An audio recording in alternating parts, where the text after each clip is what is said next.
Assalamualaikum warahmatullahi wabarakatuh. Saudara sejati yang bahagia dan yang akan mencapai bahagia, sehat selalu. Rumit memang hidup ini kalau kita nggak kembali pada kesempurnaan, kesejatian diri kita. Kalau semasa di alam dunia ini saja yang kita masih mempunyai jasad yang masih kuat, yang pikirannya masih segar, kita tak mampu untuk kembali, apalagi nanti kalau sudah tua renta. Dan jangankan dihayalkan lagi kalau sudah tak berjasad, sesuatu hal yang mustahil, karena masa kita bisa mengabdi ketika kita dalam kesempurnaan, yaitu dalam alam jasadi. Jadi sebelum tua, sebelum kadung rusak diri kita, marilah kita kembali pada kesejatian diri, pada kesempurnaan diri, karena dengan kembalinya kita kepada kebersihan, kesucian, kesempurnaan diri, ini akan mengantarkan kita kepada keselamatan. Diri sejati hanya mengingatkan hal yang simpel, yang tak bertele-tele dan logis, bisa kita pakai, bisa kita lakukan.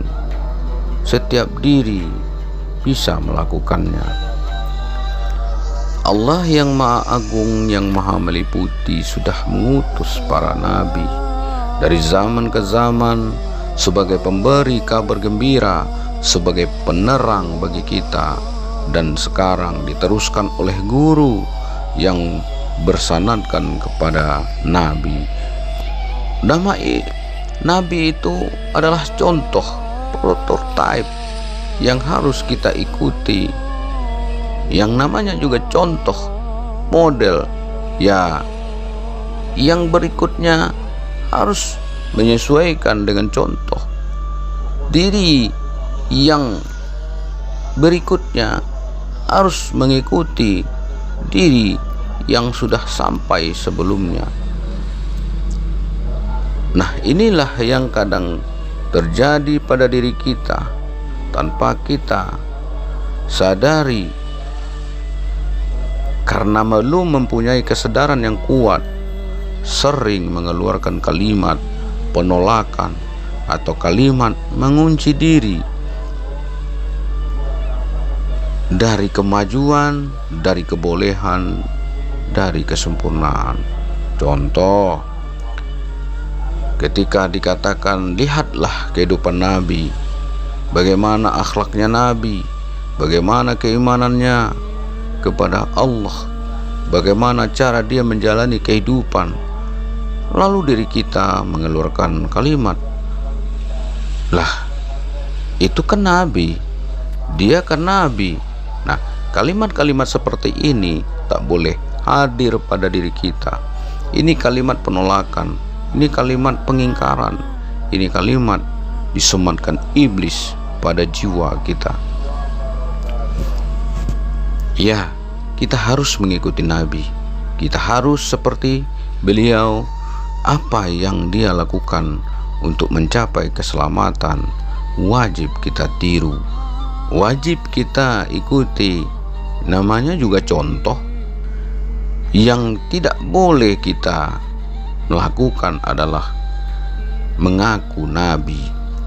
Itu yang tidak boleh, karena kepangkatan nabi itu adalah haknya Tuhan, haknya Allah, hak yang Maha Agung, yang Maha Mulia, untuk meletakkan kepada siapa hambanya yang dia kehendaki.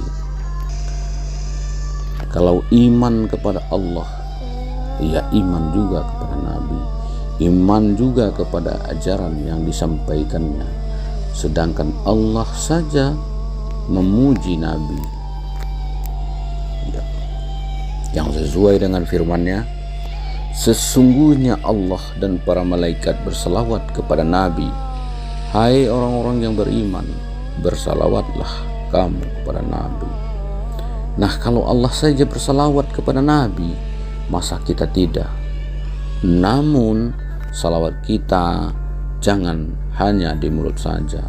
Bentuk salawat yang nyata adalah pada tingkah laku, wujud perbuatan kita, mengikuti akhlak Nabi, mengikuti ilmu Nabi, mengikuti betapa sabarnya, ikhlasnya, mencontoh Nabi supaya nyata pada diri kita ilmu yang dia sampaikan. Itulah salawat yang sesungguhnya. Inilah bentuk kasih sayang Allah kepada kita. Diberinya kita amanah, tetapi diberinya juga kita segala fasilitasnya. Mulai dari sekarang kita ikrarkan kepada diri kita bahwa kita adalah manusia sempurna yang dizahirkan ke dunia dengan segala fasilitasnya.